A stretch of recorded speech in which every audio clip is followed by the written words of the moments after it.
Last night I watched Sin Help, and I wish I got the annotations off the corner of these screen grabs.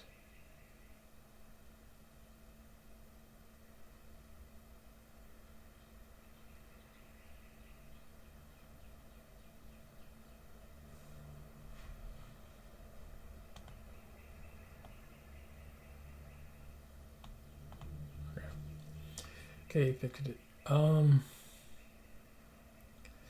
It's a good movie.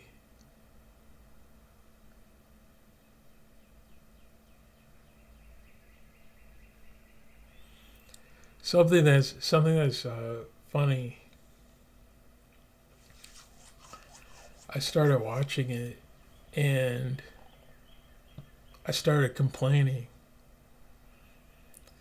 In the beginning of the movie, there's office scenes,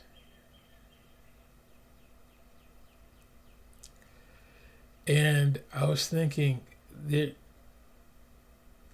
they made a movie and it looks like a movie, but I kind of wish that it looked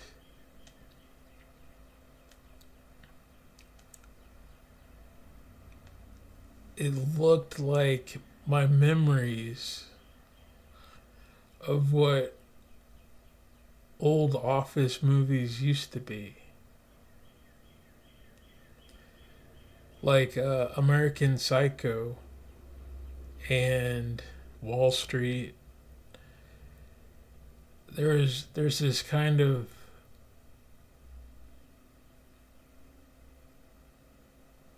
I don't know what kind of tone it is.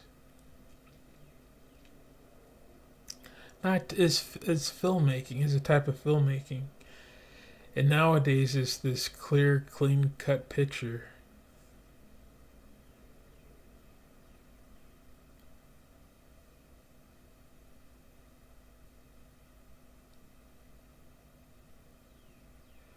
And it's not bad. It looks great. This movie's great.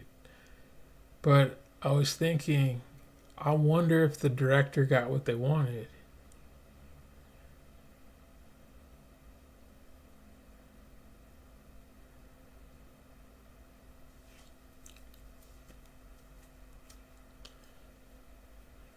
It's perfectly enjoyable. I liked it. And then it gets to the the airplane part, and a a different kind of storytelling shows up. And I thought, oh, this is Sam Raimi, isn't it? And then I had to pause the movie and go look it up, and yeah, it's a Raimi movie. And I started laughing.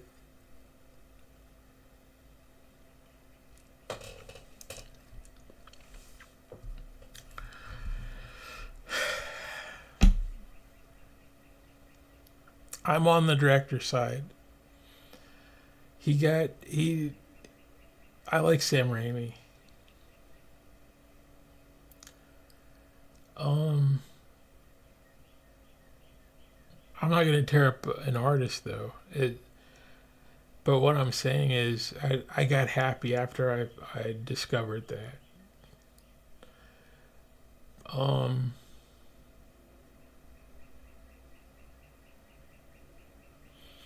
what the movie reminds me of is an old Hitchcock movie.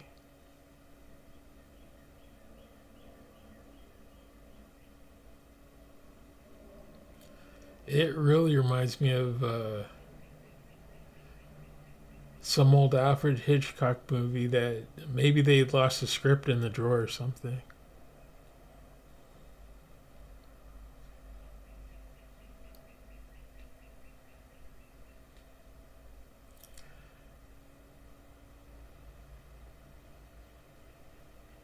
It's not your typical. I like Castaway movies. I really do. It's a genre, but this one isn't it, it goes against your what you're expecting on purpose. And then you start thinking, well, maybe this might happen. And no, they're actually trying to say something. This is not this movie isn't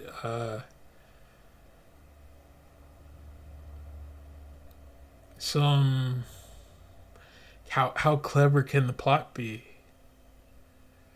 By the last frame of this movie, it is perfectly clear that that the story was written to say something specific.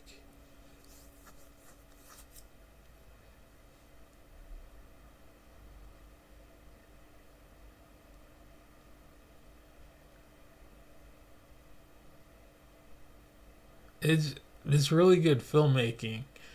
The idea that they basically just hit a beach.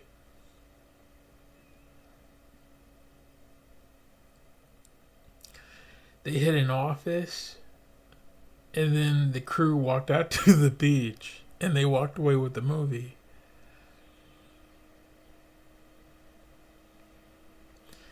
I mean, there's CGI stuff, but everyone can do that. People on YouTube can do that. It is real. The more that the more that a person starts getting into filmmaking and what is film,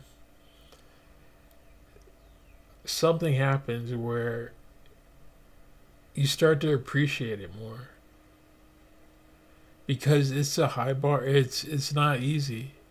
I used to have this not a conversation, but I noticed a couple artists every now and then they have this conversation of about making art, and it's basically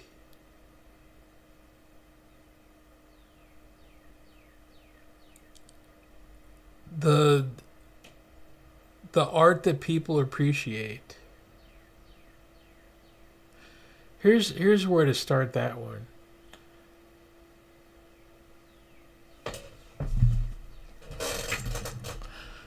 When you get people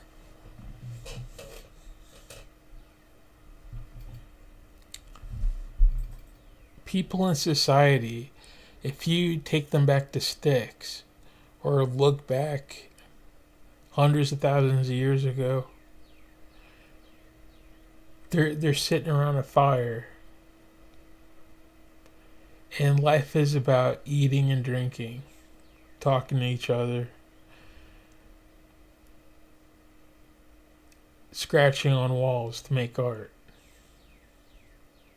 I can't imagine what else they were up to besides building a village, building a place to live, and talking, which is art, and making scratching on walls, which is art.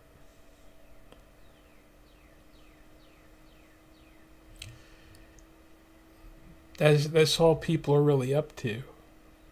And then you fast forward, and the bar has risen past scratching on the wall, and it's not easy to do anymore.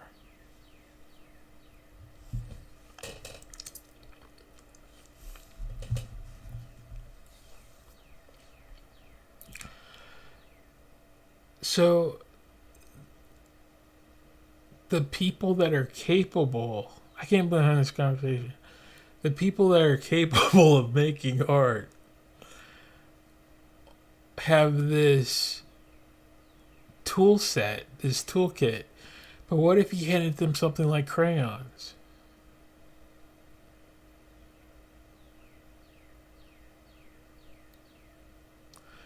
Would they still be able to make a masterpiece? And then it adds to the question of who are you if you're making what the heck is the idea of a masterpiece and value if it's in crayons?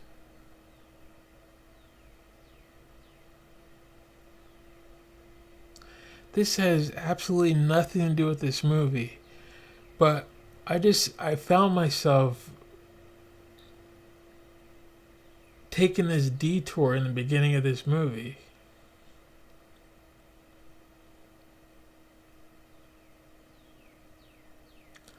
Of is it can an artist make a masterpiece out of crayons?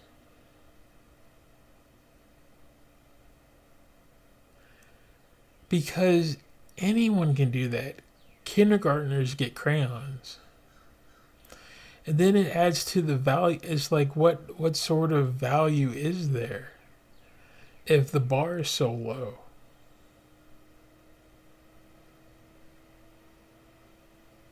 To anyone could do it. What kind of what is where's the value exactly?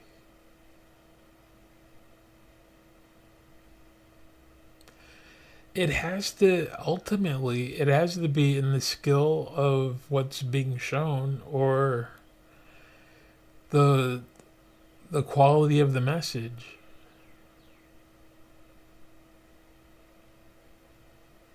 Maybe.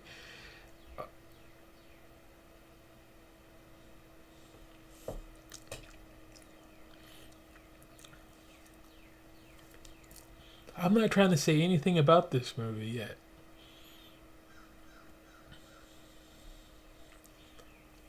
But if you take an old Hitchcock movie, for example, and if you it was on those movies are on film.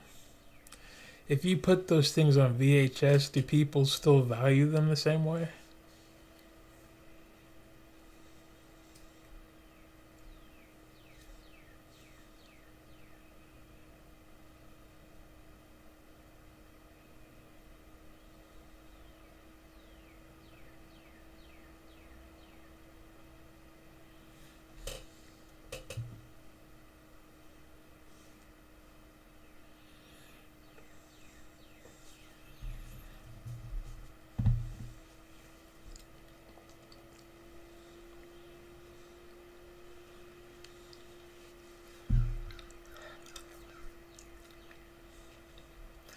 Anyway, I don't know.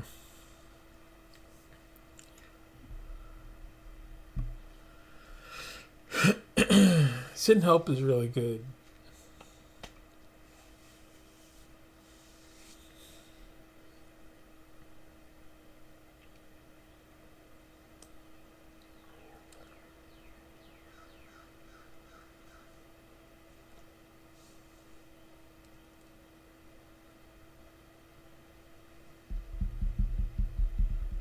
Um, I'm wondering if I should go over Wikipedia. I don't think I need to. Um,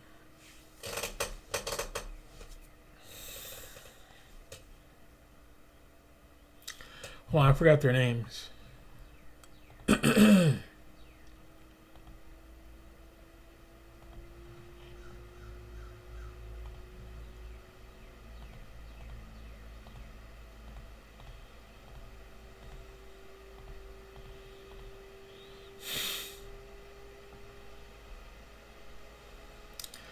Okay, it's Linda and Bradley. So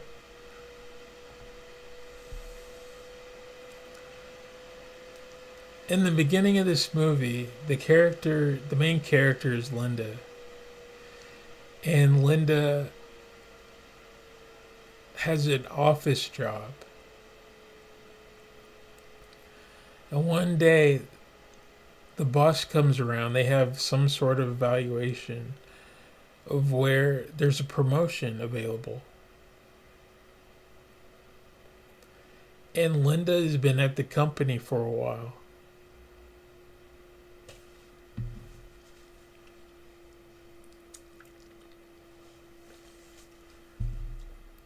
And they learn that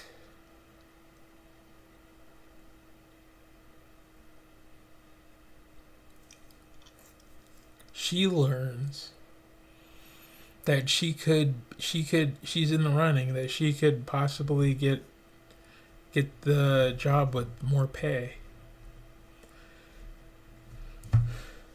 which means that she gets a better life. She gets a different apartment, an upgrade. Her hard work has paid off. And this is spoilers, by the way. What happens is that she gets overlooked by someone who was there for about 6 months. She's been there for years. And she gets passed by someone who just showed up.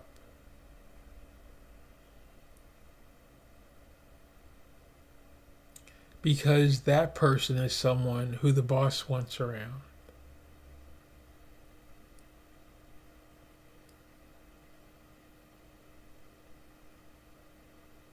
And I think that's super important to what this story is trying to say.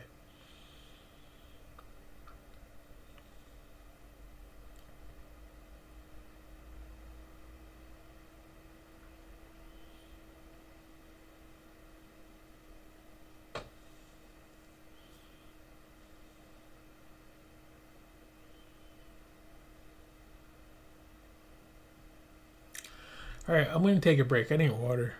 I'll be right back.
Okay, I'm back.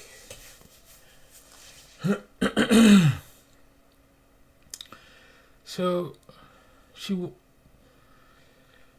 she goes back to work the next day, and she finds out that someone else got the job. But what adds insult to injury is that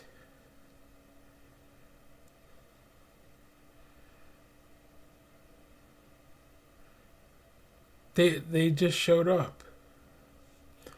Now, from a storytelling point of view, the person he picks is polished in a way that she isn't.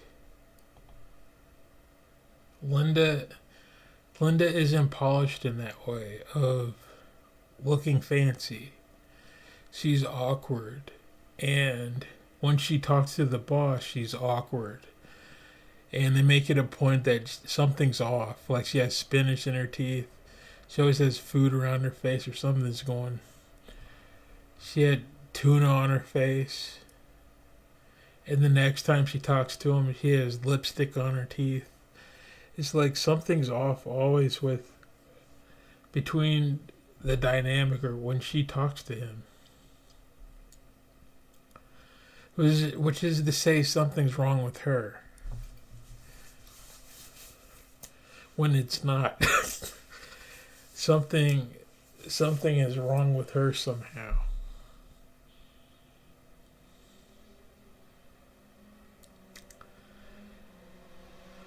So she talks to him directly, which says something else. It says that she cares about her job, which it is something that dials into the point of this story, which I haven't figured out. I don't know what it's trying to say, but it's saying something about how people behave in life.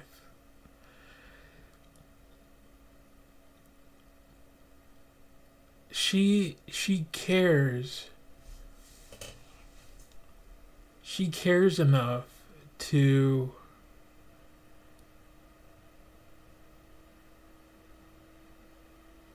confront her boss.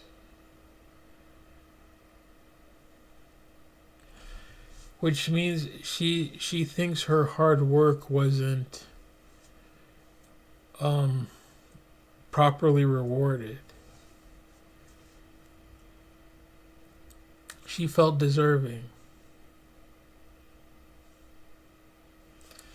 And then I watched the movie more than once. I didn't watch it twice, but I fell asleep and I had to start it over the next day. And something I have to look again, but I don't think he invited her to the plane.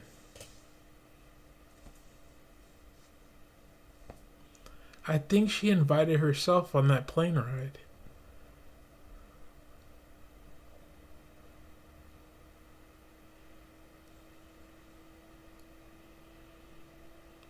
So she's that involved in the company to know that where he'd be, that they were going to some event.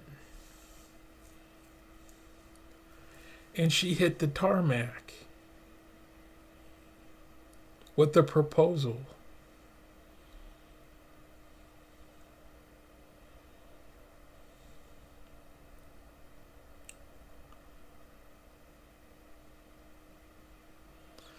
That says something about who she is. Someone who likes to go after what they want.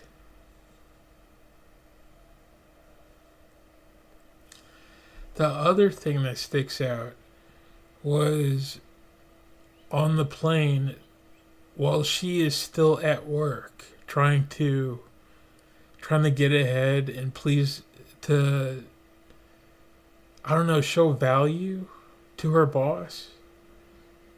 She lost the job already and she's still trying to prove that she deserves to be there.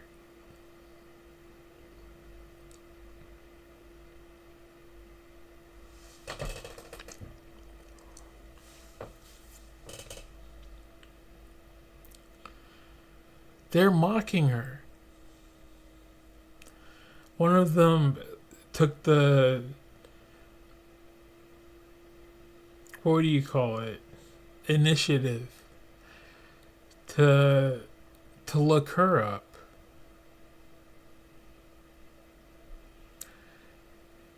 And they found one of her, they found a contestant video of, what do you call those?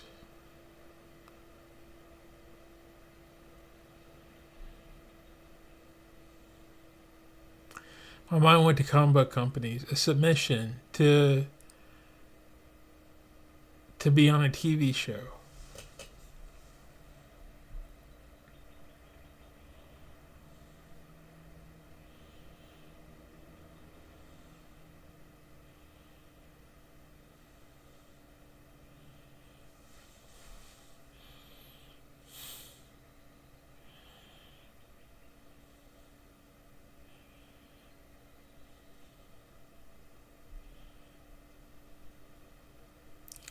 And they mock her about it. In the video, she's showing a whole new skill set about how capable she is. This is a neat movie, and the higher ups are mocking her about it.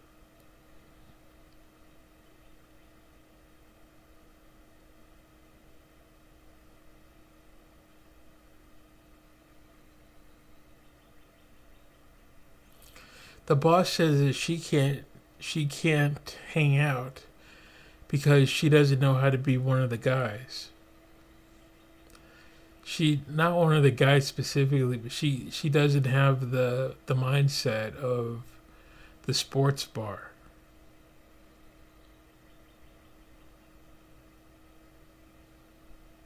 They're those people are very Wall Street white collar.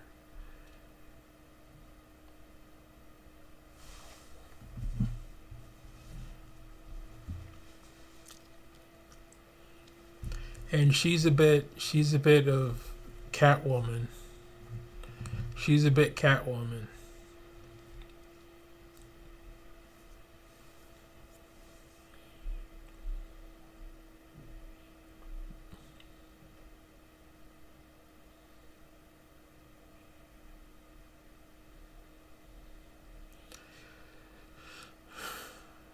So the next fast forward, they're on the island, and that's what's really neat is that there's this perspective of he's in charge in the office, and now that they're out in the jungle, that's where she knows the most.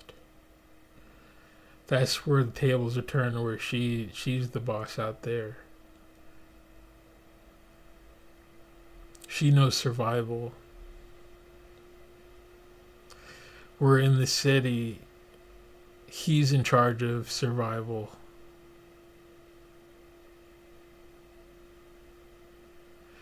And he isn't treating her well.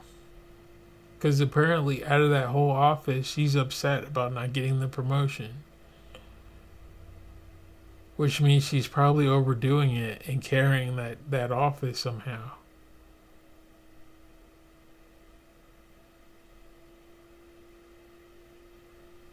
If she has that kind of personality,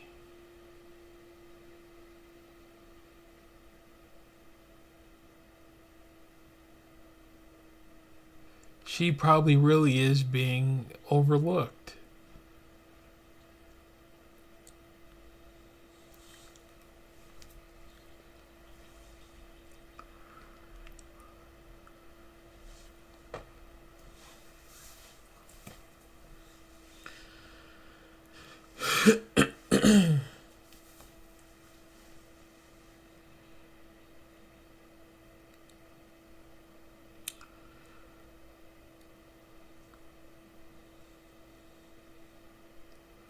And one thing that I saw is shocking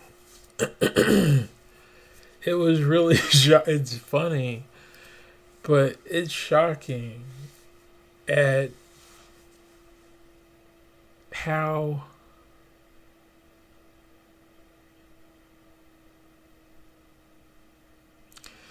those corporate guys treated each other once trouble hit.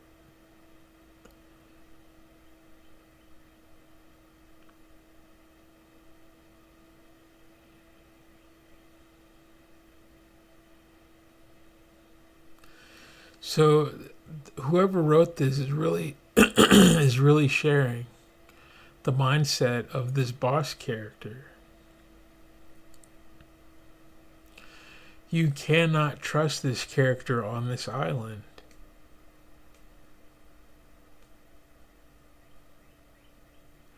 Trouble has landed in his life.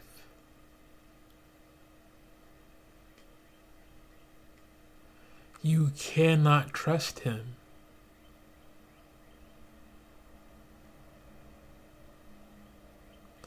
The moment that there's any sort of leverage to move ahead to safety, he is going to drop her, push her out of the way, or put her back somehow, where she's either dead or trailing behind. He's going to say me first.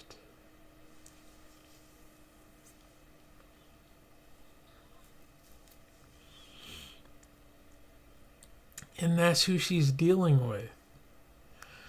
And this is a deep movie. The moment that she sees that help is available and possible, she's like, "Oh no." This is not your typical island movie. It was neat. She's like, "I haven't taught him a lesson yet. I have to get what I want out of this problem." So the island. Hold on, I'm trying to think if the island is a problem.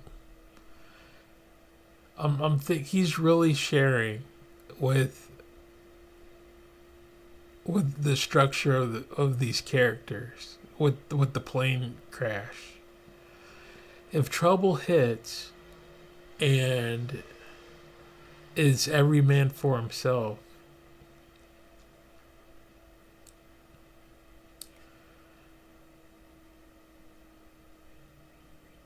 she's trying to teach him a lesson.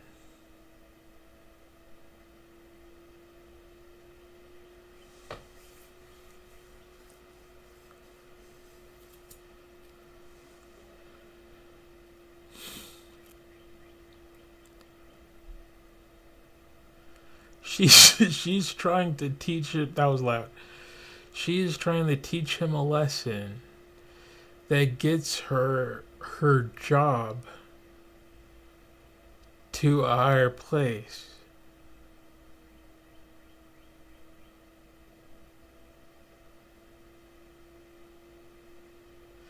So is that to say that in the office he's always in that mode of every man for himself, and she's thinking about the health of the company? He may be thinking he is the company.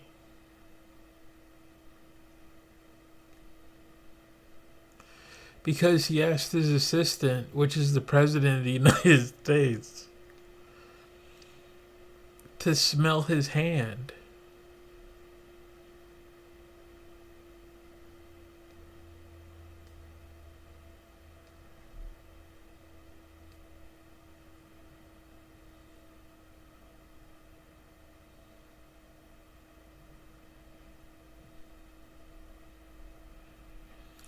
It's that's something that people do to wild animals, to say you can trust me.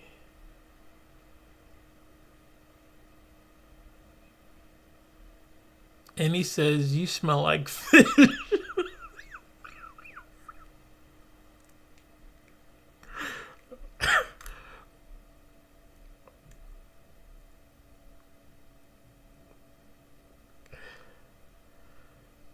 He says, "You stink."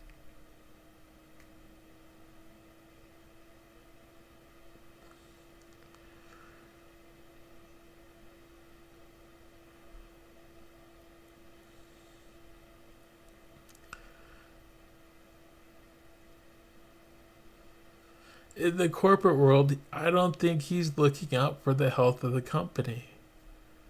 He's looking to see how he can benefit and get ahead. That's the other thing that confused me about this movie. I think I lost the thread. I don't know what she was trying to do with that. But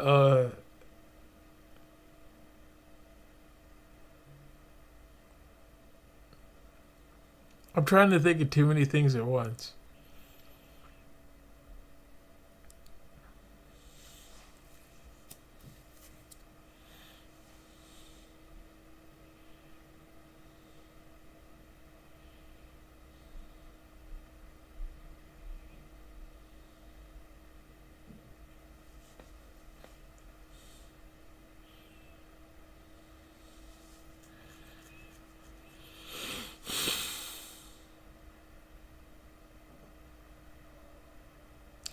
So she was to teach him a lesson. There's a lesson to be taught on this island before they get back. And somehow that lesson gets her the the promotion. Is saying that your hard work is valued and rewarded.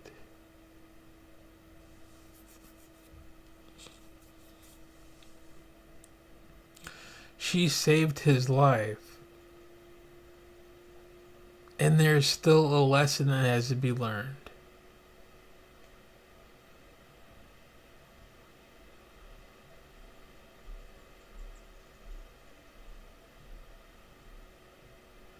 She saved his life, and he threw it away immediately. He's like, I would have washed up on shore.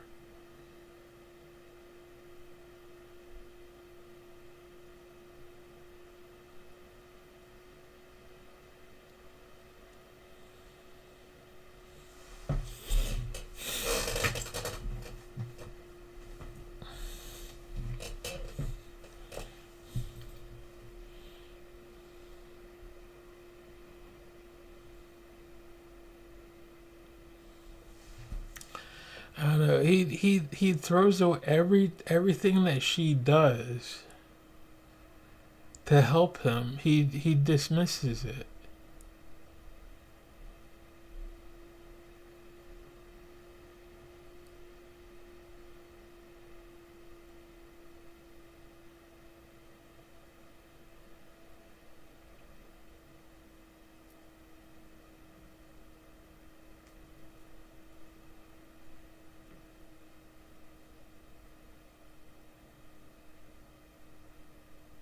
So what is the lesson that he needs to learn?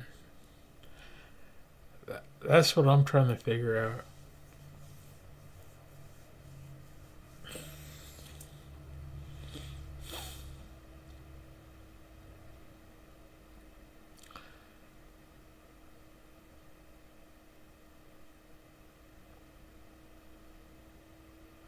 She's trying to hold him on the island till he respects her, I think.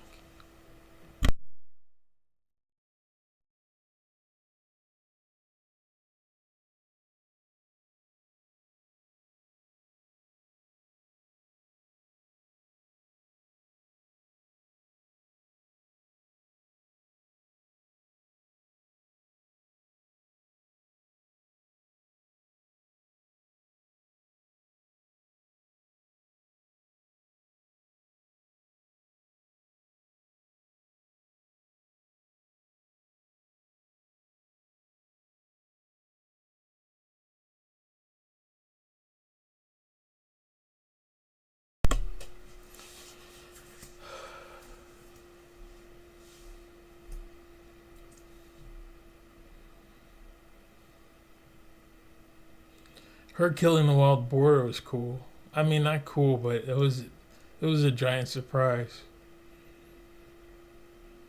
The Raimi does stuff like that, where things are just extra.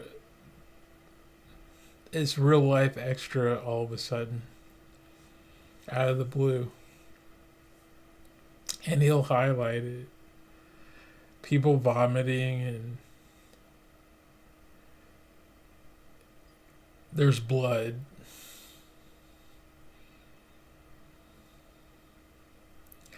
His horror movie. It's very comic book action lines.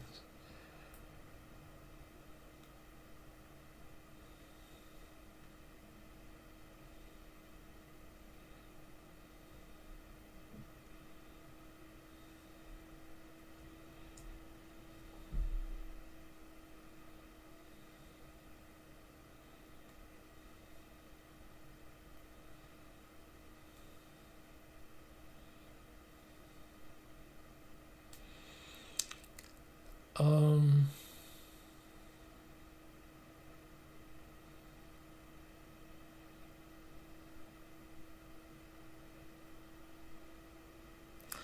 Okay, to take a step back, they go back and forth of a power struggle in the movie.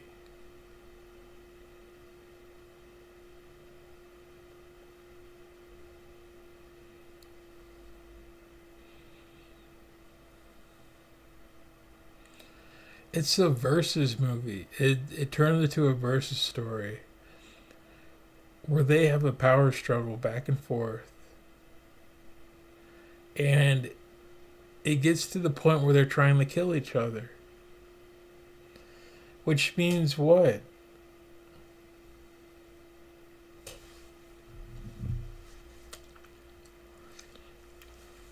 It's something I really don't get. Once they leave the island, she can't get anything out of him, company wise. She's fired probably. So at some point the story becomes kind of about her wanting to keep her job.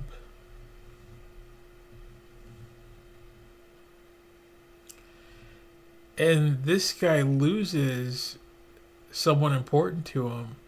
So he's sort of what may care of nothing matters anymore.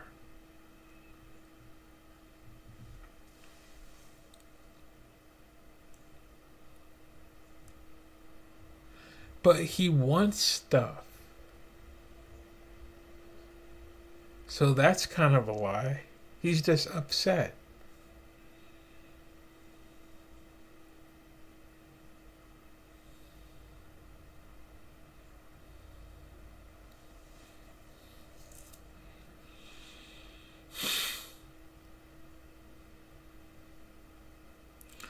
So by the end of it, she uses her leverage of what happens on the island. She uses the story of his importance to say that she survived and she makes a living. That's way better than what she was doing before.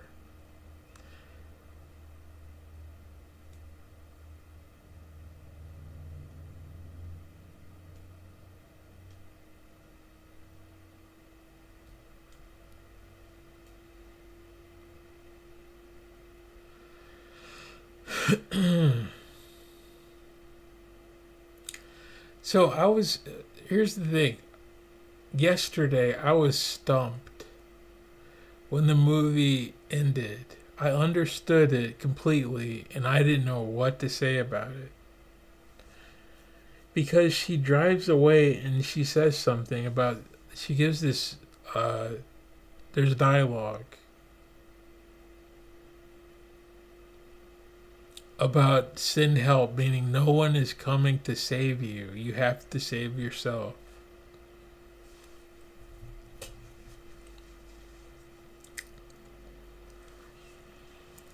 I mean, someone did show up to save them on the island, but that's not what she's talking about.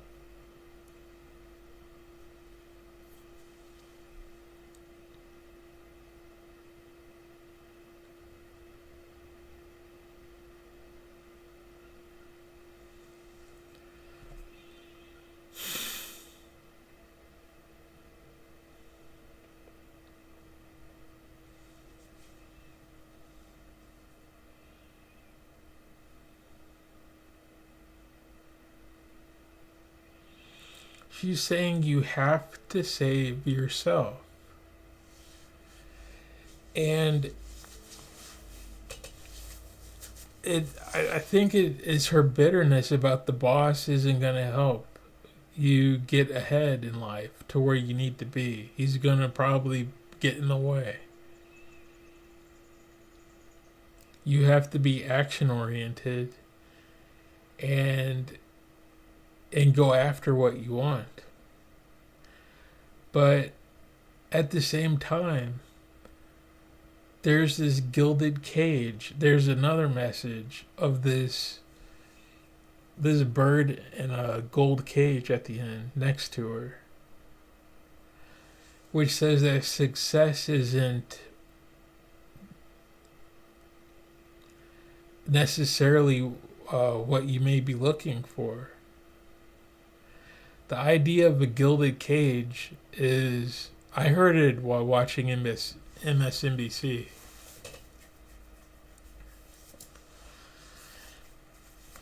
I forgot their names. It's Rachel Maddow and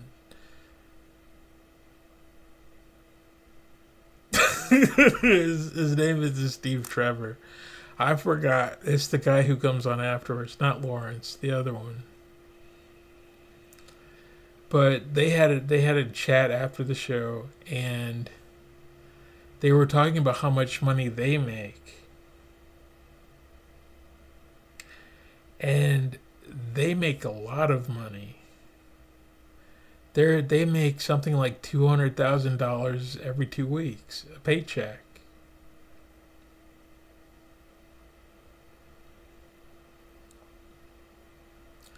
It's a ridiculous amount of money. They have like a $2 million salary or something.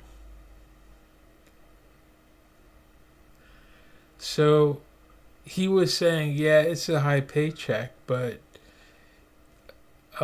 he has to live downtown.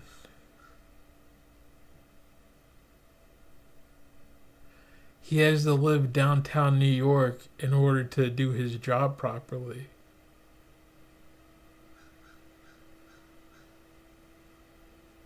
He can't be spending time getting through across town and whatnot to show up at the studio or something. And he has a house. He has a normal house, but he has to live close to the job, which is an expensive high-rise apartment, and that costs money in order to live there.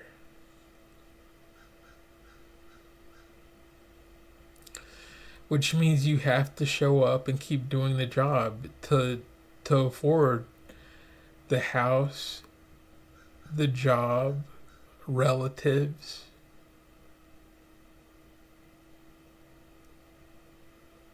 going places, doing things. All of a sudden, charities and all of a sudden people with money have expectations and duties that pop up. And if they're to maintain that, they have to they have to keep up this high expensive uh, portfolio of they end up in a gilded cage of where they're trapped. They can't just make a $2 million and sit on the beach and live happily ever after. They have to keep making 200 they have to keep making $2 million over and over again.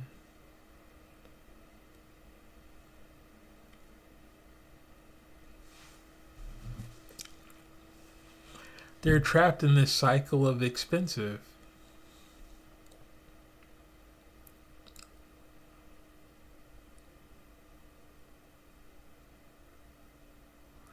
And that's the message at the end of this movie, is that she she spent her life trying to reach for something that she probably doesn't want.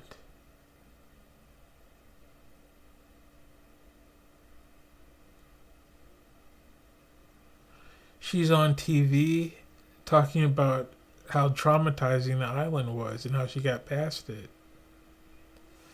That's her identity.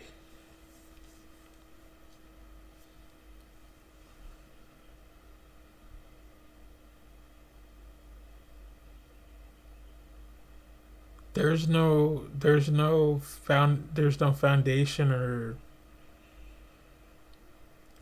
or company. It's just her on the golf course, being a celebrity somehow.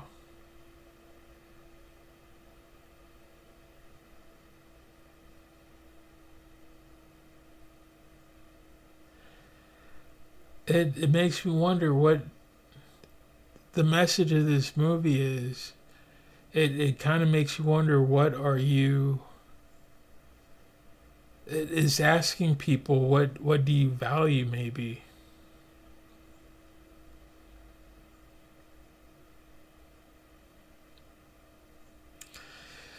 Also, at the climax of this movie, there's a showdown. They both reach safety,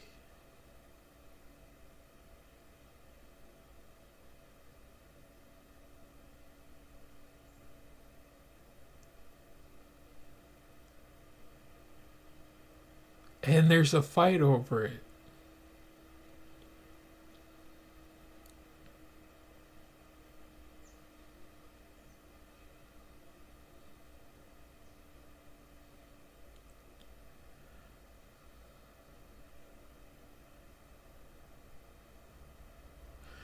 So it really is saying something, that her boss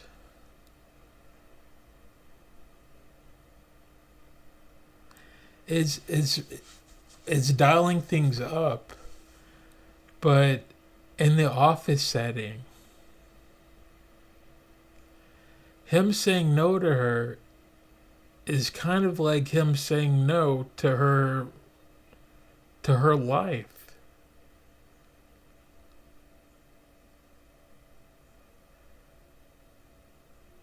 He's saying no to her having that expensive hideaway in the jungle, or what he has, to moving ahead.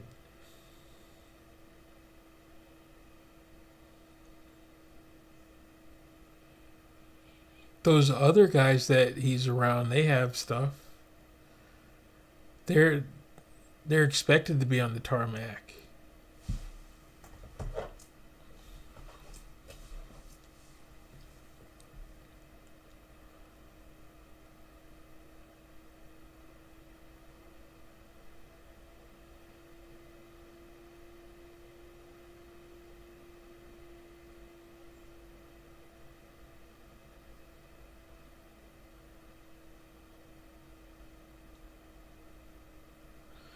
It's interesting. He doesn't want her around.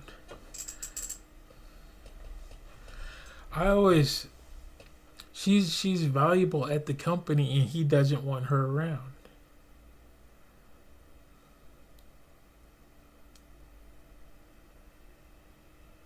He wants his model wife,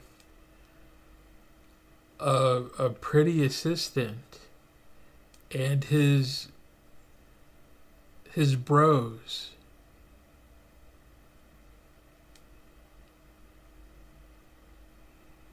and none of them care about each other.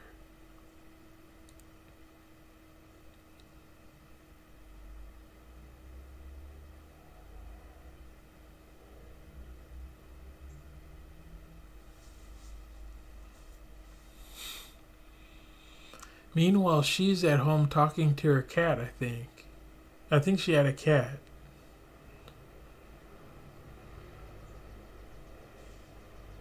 She cares. So they she cares somehow. She's like, you and me, we're gonna get someplace a little more comfy.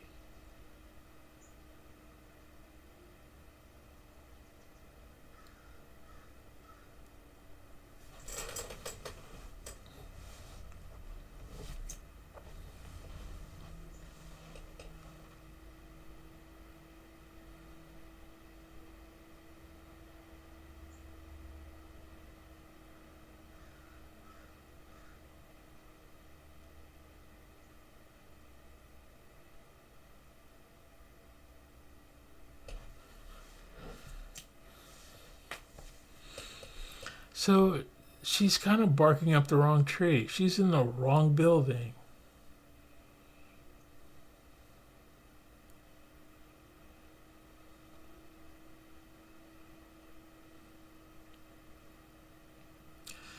But the message at the message is send help.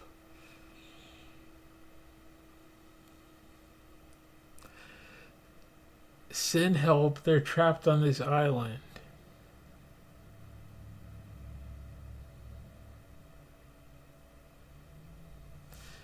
And the message at the end is no, you have to do it yourself. No one's going to come and save you.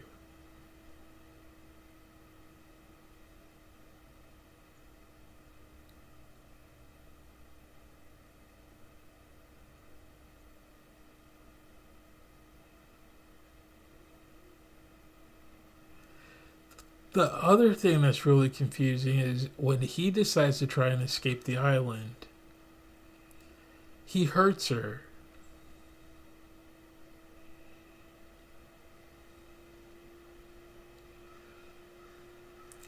He's like, you just die here and then I'll be happy in safety.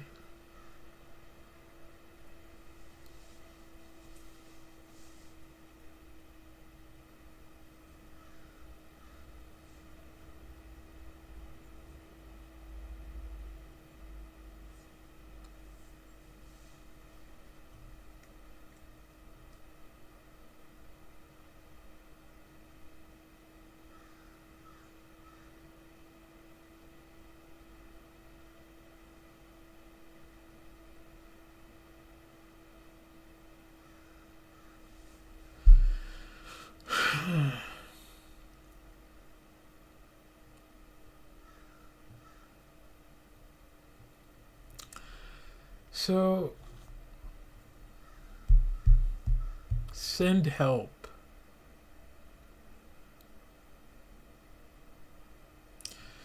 They're trying to say that people in their office jobs or their jobs around the country are really in this island problem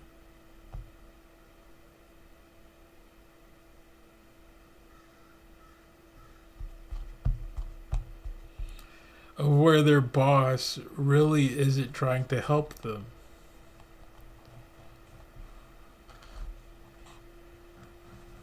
Is saying you have to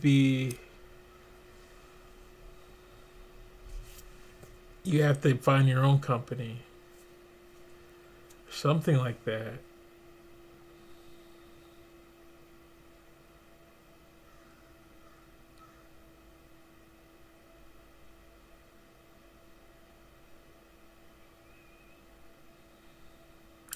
But that's what she's always wanted. I'm trying now. I'm tearing down her dream. She wanted to be on Survivor. She wanted to live a celebrity life of being a contestant on Survivor and having people value the fact that she knows how to survive on an island. She knows bushcraft to the point where she can keep people alive.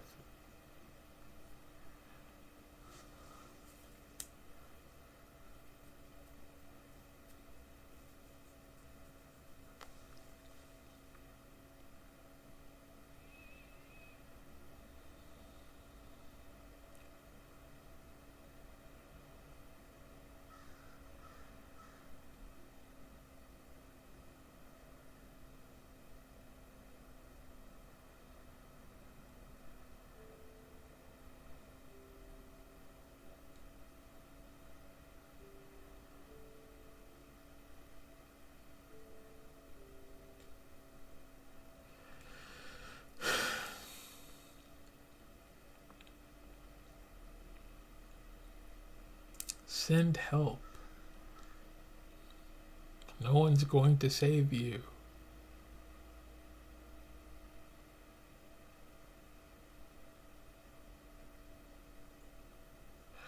I don't know.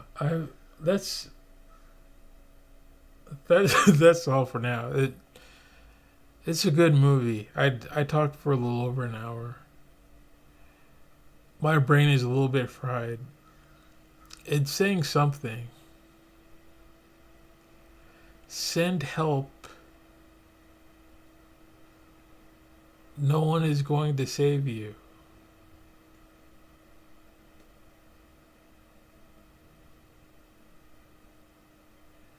She her she had a mantra of saying that she's good enough.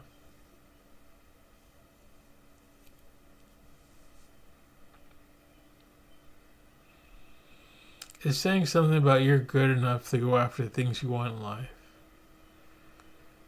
And there's if you hop into some job or corporate thing, there's gonna be someone who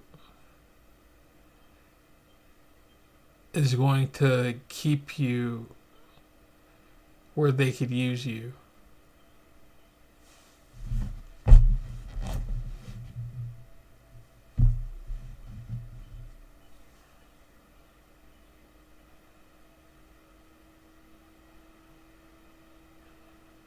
There's something there.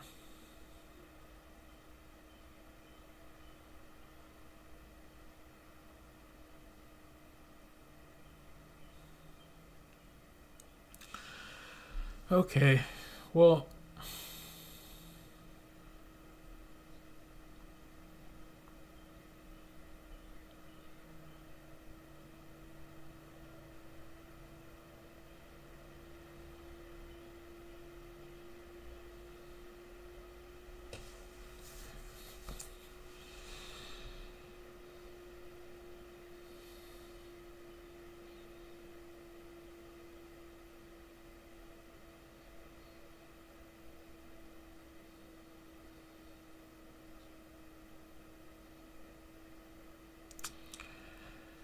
all right. Well, that's it for now.